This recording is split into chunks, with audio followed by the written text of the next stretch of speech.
സമയം ആരും കാത്തു നിൽക്കാറില്ല എന്ന് നമ്മൾ പറയലില്ലേ? പക്ഷേ ചില ദിവസങ്ങളിൽ നമ്മൾ സമയത്തെ തോൽപ്പിക്കാൻ വേണ്ടി ഓടും.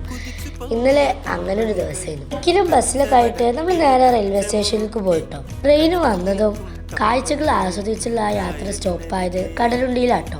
സത്യത്തിൽ ഞങ്ങൾ ബോട്ട് യാത്ര പ്ലാൻ ചെയ്തിട്ടില്ലേ, പക്ഷെ അവിടുത്തെ പ്രകൃതി ഭംഗിയൊക്കെ കണ്ടപ്പോൾ ഞങ്ങൾക്ക് കയറാതിരിക്കാൻ തോന്നിയില്ല. കായലിലെ ആ തണുപ്പും കുറെ ദേശാടന പക്ഷികളും പിന്നെ തോണിക്കാരൻ ചേട്ടൻ പറഞ്ഞു തന്ന കടലുണ്ടിയുടെ കുറേ ചരിത്ര കഥകളൊക്കെ ഞങ്ങളുടെ യാത്രക്ക് പുതിയൊരു അർത്ഥം നൽകി. ഈ ഒരു ബോട്ട് യാത്ര നല്ല അടിപൊളിയായിരുന്നു കേട്ടോ. എനിക്ക് നല്ല ഇഷ്ടമായി.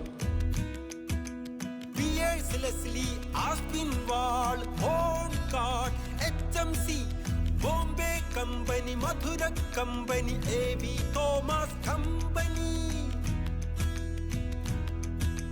കൊച്ചിയിലെങ്ങും കപ്പൽ കേറണ് ചരക്കിറക്കണ് ചരക്ക് കേറ്റണ് നമ്മുടെ റബ്ബറും കയറും തേയില കുരുമുളകേലം കേറ്റി അയക്കണ്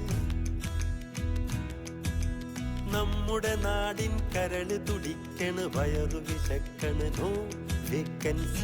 കുറേ സമയം ഞങ്ങൾ വെറുതെ ഇങ്ങനെ സംസാരിച്ച് നടന്നു കേട്ടോ.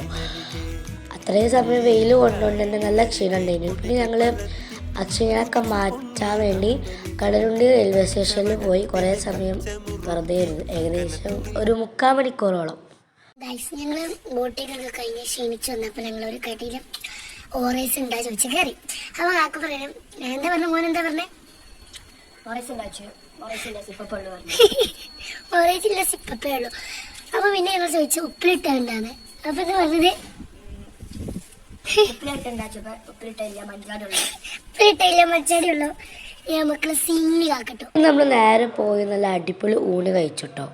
സത്യം പറഞ്ഞാൽ ഞങ്ങൾ അടുത്ത പ്ലാൻ ബീച്ചിൽ പോകാനുള്ളതായിരുന്നു. ഞങ്ങൾ ആ സമയത്ത് ബീച്ചിൽ പോയപ്പോൾ നല്ല പൊരിഞ്ഞ വെയിൽ. ഞങ്ങൾ അപ്പോൾ തീരുമാനം പറ്റി നേരെ നാട്ടിലേക്കുള്ള ടിക്കറ്റ് എടുത്തു. അങ്ങനെ അടുത്ത വണ്ടിക്ക് ഞങ്ങൾ നാട്ടിലെത്തി. ഏകദേശം 10 to 15 മിനിറ്റ് ട്രെയിൻ യാത്ര ഉള്ളൂ. ചിലപ്പോൾ ഒട്ടും പ്ലാനില്ലാതെ പ്രതീക്ഷിക്കാതെ പോണ ചില യാത്രകളെ കാരണം നമുക്ക് നല്ല നല്ല ഓർമ്മകൾ സമ്മാനിക്കുന്നത്. വെയിലും തിരക്കൊക്കെ ഉണ്ടെങ്കിലും ഇന്ന് മനസ്സ് നിറഞ്ഞൊരു ദിവസമായിരുന്നു. അപ്പോൾ അടുത്ത വീഡിയോ കാണാം. ടാറ്റാ.